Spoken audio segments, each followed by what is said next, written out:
Hello అండి. Welcome to సాహిత్య Raju's kitchen. ఈరోజు వీడియోలో లెగ్ పీస్ ఫ్రైని ఏ విధంగా ప్రిపేర్ చేసుకోవాలో చూపించబోతున్నాను. ఈ లెగ్ పీసెస్ అయితే పైకి క్రిస్పీగా, లోపల సాఫ్ట్‌గా, జ్యూసీగా చాలా చాలా టేస్టీగా ఉంటాయండి.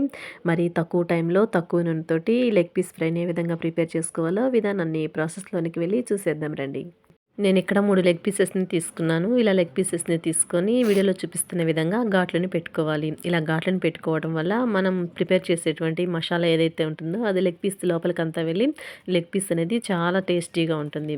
ఈ విధంగా ఘాట్లు పెట్టుకున్నటువంటి లెగ్ పీసెస్‌ని ఒక బౌల్‌లోనికి వేసుకొని ఇందులో వాటర్‌ని పోసి ఈ 3 లెగ్ పీసెస్‌ని శుభ్రంగా కడిగి ఒక ప్లేట్‌లోనికి తీసుకోవాలి. ఇలా లెగ్ పీసెస్‌ని శుభ్రంగా కడిగి ఒక ప్లేట్‌లోనికి తీసుకున్న తర్వాత ఈ లెగ్ పీసెస్ ఉన్నటువంటి ప్లేట్‌ని పక్కన పెట్టుకోండి. ఇప్పుడు మసాలాని ప్రిపేర్ చేసుకోవడం కోసం ఇలా ఒక మిక్సింగ్ బౌల్‌ని తీసుకొని అందులో హాఫ్ కప్పు పెరుగుని, ఒక స్పూన్ కారాన్ని, హాఫ్ స్పూన్ గరం మసాలాని, హాఫ్ స్పూన్ ధనియాల పొడిని, పావు స్పూన్ మిరియాల పౌడర్‌ని, హాఫ్ స్పూన్ జీలకర్ర పౌడర్‌ని, పావు స్పూన్ వరకు పసుపుని, హాఫ్ స్పూన్ వరకు చాట్ మసాలాని, అలాగే మీ రుచికి సరిపడా సాల్ట్‌ని కూడా వేసుకోండి. అలాగే ఇందులోనే పావు స్పూన్ వరకు వంట సోడాని లేదంటే బేకింగ్ పౌడర్ ఉంటే బేకింగ్ పౌడర్‌నైనా వేసుకోండి. అలాగే ఇక్కడ చూడండి సన్నగా కట్ చేసినటువంటి ఒక రెమ్మ కరివేపాకుని, అలాగే కొన్ని కొత్తిమీర ఆకుల్ని వేసుకోండి.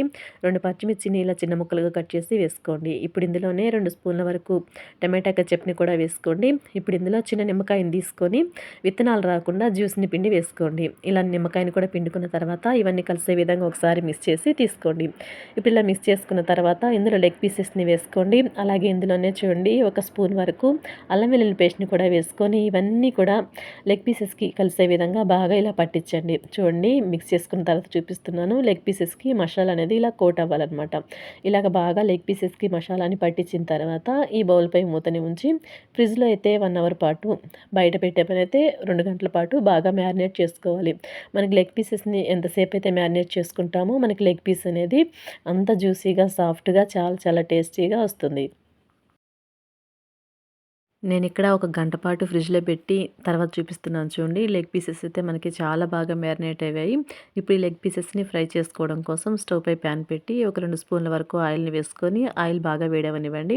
ఇలా ఆయిల్ వేగాక మనము ముందుగా రెడీ చేసి పెట్టుకున్నటువంటి లెగ్ పీసెస్‌ని ఒక్కొక్కటిగా ప్యాన్‌లోనికి వేసుకొని స్టవ్ మంటని లో టు మీడియం ఫ్లేమ్ మీద అడ్జస్ట్ చేసుకొని ఈ లెగ్ పీసెస్‌లో మిగిలినటువంటి మసాలా ఉంటుంది కదా! ఆ మసాలాని ఇలా పైనుంచి కోట్ చేయండి. ఇలా కోట్ చేసిన తర్వాత ఒక 5 మినిట్స్ పాటు ఫ్రై చేసి వీటిని మరొక వైపుకి టర్న్ చేసుకొని అటువైపు కూడా మసాలాను పెట్టుకున్న తర్వాత ఇలా 2 వైపులకి టర్న్ చేసుకుంటా లో టు మీడియం ఫ్లేమ్ మీద ఒక 10 మినిట్స్ పాటు ఫ్రై చేసుకున్న తర్వాత ఇప్పుడు ఈ ప్యాన్ పై మూతను ఉంచి జస్ట్ ఒక 5 మినిట్స్ లో ఫ్లేమ్ మీద కుక్ చేసుకుందాము. ఇలా కుక్ చేసుకున్న తర్వాత 5 మినిట్స్ తర్వాత మూత తీసి వీటిని మరొక వైపుకి టర్న్ చేసుకొని ఇలా ఒక 2 మినిట్స్ ఫ్రై చేసామంటే మనకి టేస్టీగా, క్రిస్పీగా, పైకి క్రిస్పీగా, లోపల సాఫ్ట్‌గా, జ్యూసీగా లెగ్ పీసెస్ ఫ్రై అనేది మనకి రెడీ అవుతుంది. ఇప్పుడు ఒకసారి లెగ్ పీస్ ఫ్రై అయిందో లేదో చూడండి. ఇలా గరిటెతో కానీ లేదంటే ఫోర్క్, నైఫ్‌తోనైనా కానీ మనం ఇలాగ లెగ్ పీస్‌ని గుచ్చి చూసామంటే తెలుస్తుందండి మనకి లెగ్ పీస్ అనేది కుక్ అయిందా లేదా అని. ఒకవేళ మీకు కుక్ అవ్వనట్లయితే మరొక 5 మినిట్స్ పాటైనా మీరు ఫ్రై చేసుకోవచ్చు. నాకైతే ఇక్కడ చక్కగా కుక్ అయిందండి. ఇప్పుడు ఇందులో ఫైనల్‌గా సన్నగా కట్ చేసినటువంటి కొత్తిమీర ఆకులను వేసుకుంటున్నాను. ఇలా కొత్తిమీర ఆకులను వేసుకొని వేడి వేడిగా మనం లెగ్ పీసెస్‌ని డిష్ అవుట్ చేసుకోవడమే. ఓకేనండి. చూసారు కదా! తక్కువ టైంలో తక్కువ ఆయిల్ తోటి లెగ్ పీస్‌ని మనం ఏ విధంగా ఫ్రై చేసుకున్నామో. ఈ రెసిపీ కనుక మీకు నచ్చినట్లయితే తప్పకుండా మీరు ట్రై చేసి మీకు ఎలా కుదిరిందనేది నాతో షేర్ చేసుకోండి. అలాగేనండి ఈ వీడియో కనుక నచ్చినట్లయితే వీడియోకి ఒక లైక్ చేసి మన ఛానల్‌ని సబ్స్క్రైబ్ చేసుకొని పక్కన ఉన్న బెల్ సింబల్‌ని క్లిక్ చేయండి. Thanks for watching our video.